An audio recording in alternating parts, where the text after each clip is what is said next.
நமஸ்காரம். இது நமது உலகம் சேனல் நேயர்களுக்கு வேங்கடம் ராம்நாராயண் அன்பு கலந்த வணக்கங்கள். வரைக்கும் ஒவ்வொரு மாத பலன் பார்த்துருந்தோம்.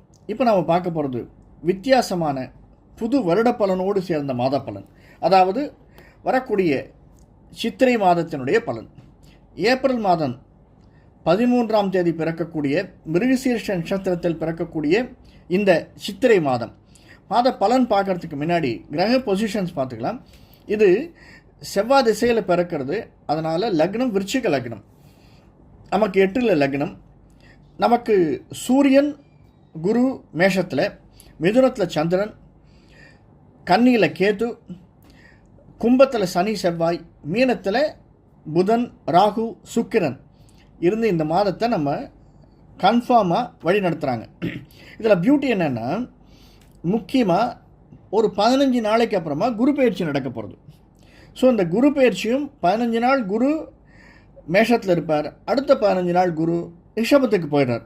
இதையும் நம்ம கணக்கில் வச்சுட்டு இந்த மாதம் பலன் எப்படி இருக்கும், அதாவது என்றென்றும் ஏற்றத்தை நம்பிக்கொண்டிருக்கக்கூடிய மேஷராசி அன்பர்களே, நமக்கு மேஷத்தில் அஸ்வினி பரணி கிருத்திகை 3 நட்சத்திரக்காரர்கள்.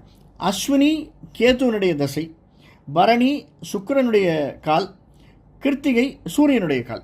ஸோ இதில் முக்கியமாக அஸ்வினி நட்சத்திரக்காரர்கள் பார்த்தோம்னா ரொம்ப அமோகமாக இருக்கக்கூடியது. ஏன்னா கேத்து 12ல் ராகுவும் 6ல் கேத்துவும் இருக்காங்க. 2ஆம் இடத்திற்கு நம்ம கூட இருந்த குரு 2ஆம் இடத்திற்கு போகிற, அதனால் நாம் பேசக்கூடியதை அடுத்தவர்கள் கேட்பார்கள். அது அஸ்வினி நட்சத்திரத்துக்கு மட்டுமல்ல, அஸ்வினி பரணி கிருத்திகை 3 நட்சத்திரத்திற்கும் நாம் சொல்வதை கேட்கக்கூடியவர்களாக, மேஷராசிக்காரர்கள் சொல்வதை அடுத்தவர்கள் கேட்கக்கூடியவர்களாக இருப்பார்கள். நமக்கு இது வரைக்கும் என்னடா இது நாமளும் சொல்லிகிட்டே இருக்கோம், எவனும் கேட்க மாட்டேங்கிறான் அப்படின்னு இருந்தது போக, நிச்சயமாக நம்ம சொல்வதை கேட்கக்கூடியவர்களாக இந்த ஒரு மாதம் அமைந்திருக்கும். நமக்கு எது இதெல்லாம் கிடைக்கும் சார் இந்த மாதத்தில்? 2ஆம் இடத்துல குரு இருக்கிறதுனால மனசால் உண்மையை நினச்சோன்னா, நல்லது நினச்சோம்னா அத்தனையும் நடக்கும். சூரியன் உச்சத்தில் இருக்கார். அதே மாதிரி சூரியனுடைய இதில் தான் கிருத்திகை நட்சத்திரம், கிருத்திகை உத்திராடம் சூரியனுடைய கால்.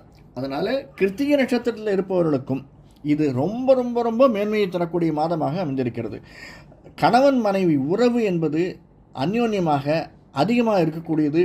சுக்கிரன் 12ல் இருந்தாலுமே சில சங்கடங்களை கொடுத்தாலுமே நமக்கு உறவு அதிகமாக இருக்கும். கணவன் மனைவி உறவு மட்டுமல்ல, அதனால் ஏற்படக்கூடிய பின்னாடி வரக்கூடிய லாபங்களும் நமக்கு அதிகம். ஆனால் என்ன ஒன்று, ஏதாவது ஒரு டெசிஷன் எடுக்கிறதுக்கு முன்னாடி கணவனையோ மனைவியையோ கலந்து ஆலோசித்து டெசிஷன் எடுப்பது அப்படிங்கிறது ரொம்ப நல்லது. ஏன்னா 2ஆம் வீட்டுக்கும் 7ஆம் வீட்டுக்கு உடையவன் சுக்கிரன், அவன் 12ல் இருக்கிறான். கொஞ்சம் புத்திகாரகன், அதாவது புதனோடு சேர்ந்துருக்கான். ஆனால் சுக்கிரன் 12ல் மீனத்தில் வலுவாக இருக்கிறதுனால நாம் எதை நினச்சாலும் சாதிக்கக்கூடியதாக இந்த மாதம் அமைந்திருக்கிறது. அதாவது வீடு மனை வாகனம் வாங்கணும்னாலும் நிச்சயமாக வாங்கலாம். அது மட்டுமல்ல, நமக்கு ப்ரமோஷன் வரணுன்னா பாஸுக்கிட்ட போய் பேசினோம்னா நிச்சயமாக நமக்கு ஃபேவராக அமையக்கூடியது.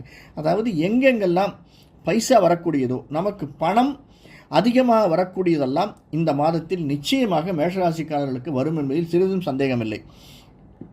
நாம் நினைக்கிறது கிடைக்கக்கூடியதாக, ஒரு ப்ரமோஷன் கிடைக்கணும் அல்லது வெளிநாடு பயணம் போகணும், 12ல் ராகு இருக்கார், மீனத்தில் இருக்காருன்னா நமக்கு நிச்சயமாக அது நடக்கும். கொஞ்சம் சிரமம் அதிகமாக இருக்கும். ஏன்னா 11ல் சனி செவ்வாயோட கூட இருக்கிறதுனால நம்முடைய உழைப்பு அதிகமாக தேவைப்படக்கூடியதாக இருக்கும். உழைப்பை நாம் அதிகமாக கொடுத்தோம்னா மேஷராசிக்காரர்களாக நமக்கு நிச்சயமாக நல்லதொரு எதிர்காலம். இந்த மாதம் அப்படிங்கிறதே நமக்கு ஏற்றத்தை தரக்கூடிய மாதமாகத்தான் அமைஞ்சிருக்கிறது.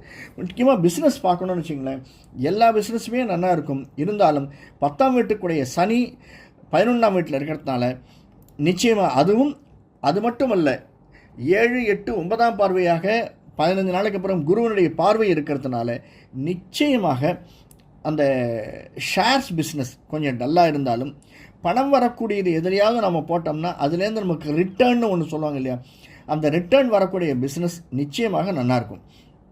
ஸோ ரிட்டர்ன் வரக்கூடியதுன்னா எப்படின்னா, கண்ணுக்கு தெரியாமல் ரிட்டர்ன், கண்ணுக்கு தெரிஞ்ச ரிட்டர்ன் இல்லை. ஸ்ட்ரைட்டாக சொல்லணும்னா, இப்போ கையில் பைசா வாங்குகிறோம், பூக்கடமாக இருக்காங்க அப்படின்னா அவங்க கையில் பைசா வாங்குறது கண்ணுக்கு தெரிஞ்ச பைசா. அதுவே பக்கத்தில் வச்சுருக்கிற கேட்ஜெட் மூலியமாக இந்த பேடிஎம்மில் போட்டுருங்க அப்படின்னு சொன்னால் அது கண்ணுக்கு தெரியாத பைசா.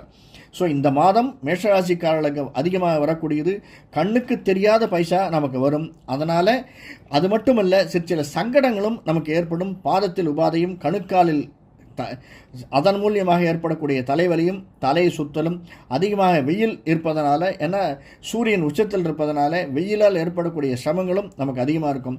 அதெல்லாம் பார்த்துக்கோங்க. அதர்வைஸ் மேஷராசிக்காரர்களுக்கு இந்த மாதம் சித்திரை மாதம் மிக மிக அருமையாக இருக்கக்கூடியதாக அமைந்திருக்கிறது. நன்றி, வணக்கம். நன்றி. இந்த காணொலி பிடிச்சிருந்தேன்னா லைக் பண்ணுங்கள், சப்ஸ்கிரைப் பண்ணலாம் சப்ஸ்கிரைப் பண்ணுங்கள், ஷேர் பண்ணுங்கள்.